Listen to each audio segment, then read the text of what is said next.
Simply put, adiabatic processes are those where the heat flowing in or out of the system is zero.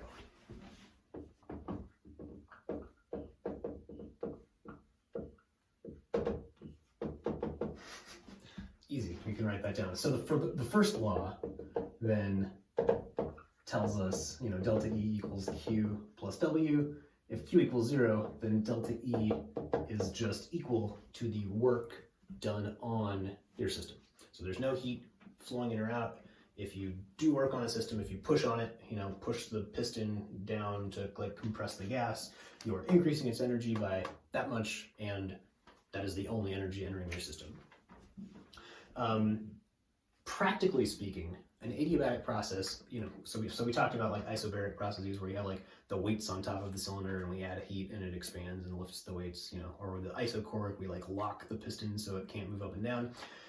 The adiabatic process here is going to look like a compression of a gas, maybe in a cylinder or something, that happens fast enough that the heat doesn't have time to flow in or out. I mean, you could imagine you could do it slowly in a perfectly insulated container or something like that, but you don't see that very often.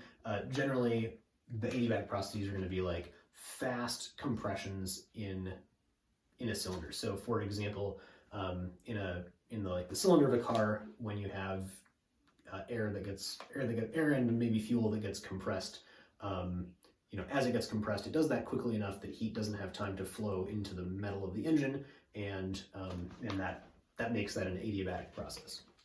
There's a good demo of this that I will post called the fire piston demo or something like that. So I'll look for a link to that on Canvas. Okay, so let's see what else we can figure out about adiabatic processes. We know that delta E is the same for all processes between two given temperatures, right? Between T1 and T2. So any process getting us between those isotherms, going from here to here, or from here to here, or from here to here by some crazy route, anything getting between us is going to have the same delta E. So what that means is we know that in going from T1 to T2,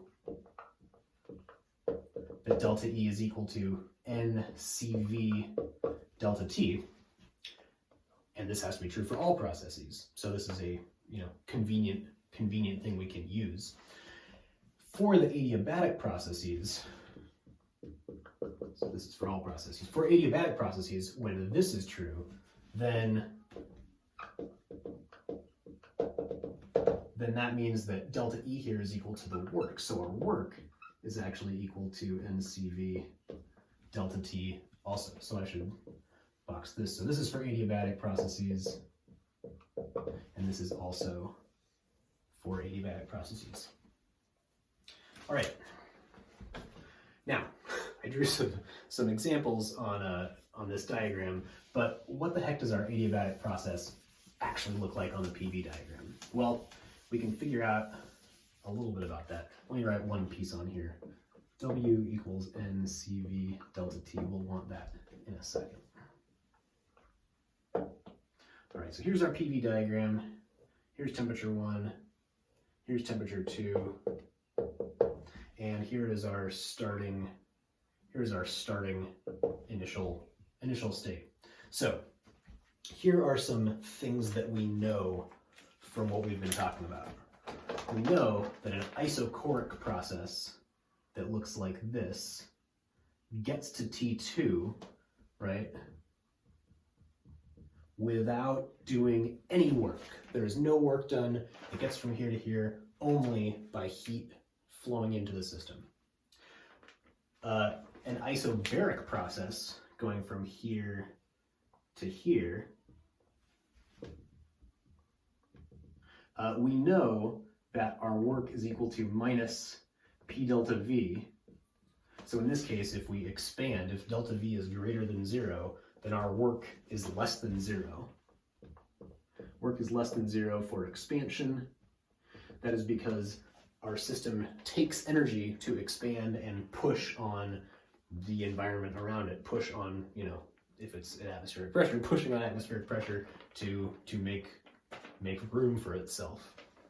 So here, work is less than 0. Here, work is equal to 0. And notice that the work equals 0 here because we're perfectly vertical. The work is less than 0 here because we are moving to the right. For an adiabatic process, work equals nc delta T, and T2 is higher than T1. So if delta T is positive, then for the adiabatic process, our work is positive. Or I should say, for this adiabatic process increasing its temperature.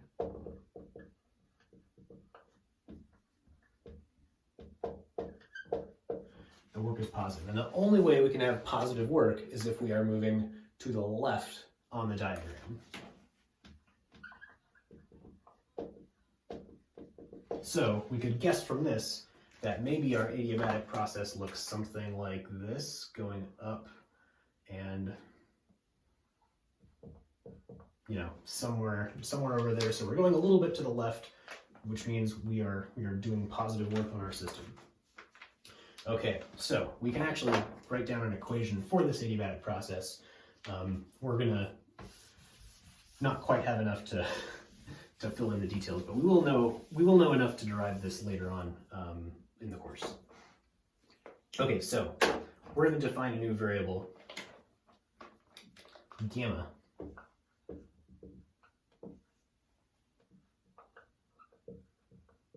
So that's a Greek letter, gamma, and this is called the specific heat ratio.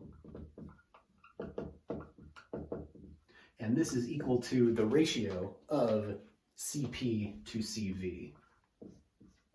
And we know that Cp is greater than Cv, like we just saw, so we know that this is a ratio greater than 1, right? In fact, for the value of the specific heat ratio depends on the gas. And in general, there are values of it that you can use for monatomic gases. So for monatomic gases, it is equal to 1.67, which is actually 5/3. And for diatomic gases, it is 1.4, which is actually 7/5. There are reasons for that we will learn about later in the course. Okay, so for adiabatic processes,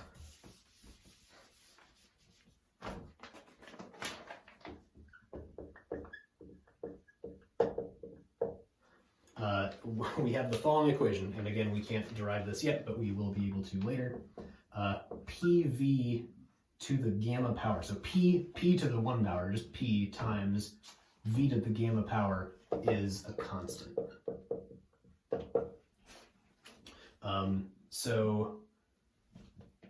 So this is a relationship that we can graph, and we're going to in a second. Remember that these are both greater than 1. I guess I'll leave that there. So if we solve for P as a function of V, P is, equal to some stuff times V to the minus gamma.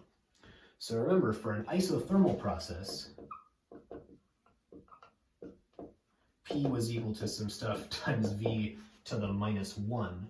So if gamma is bigger than 1, if gamma is bigger than 1, our adiabatic process is going to be steeper than our isothermal process.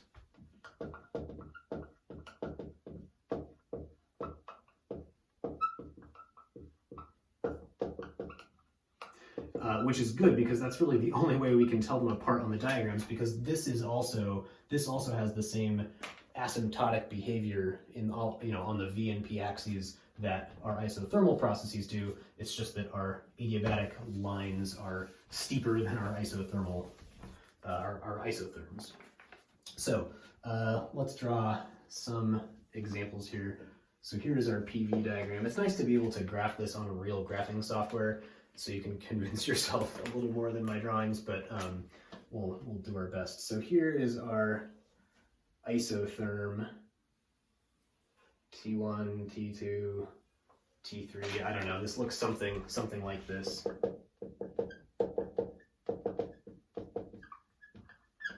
So our adiabats are the name for our adiabatic lines. And those look kind of like isotherms, but they're going to be a little steeper. So maybe they, maybe one goes like this, and another one goes like this, and another one goes like this, or something like that. So you can see they are crossing between these isotherms. Adiabats. So an adiabatic compression process would, from T1 to T2 would start here. You compress the gas, you do work on it, and you increase its energy by doing work on it, and end up at a different temperature. So this is adiabatic compression. And that compression increases the temperature from T1 to T2 and makes the volume smaller. You could also have adiabatic expansion. So let's say we start here at temperature T1 and we let our system get bigger without letting any heat flow into it. So that, that looks like this. So this is adiabatic expansion.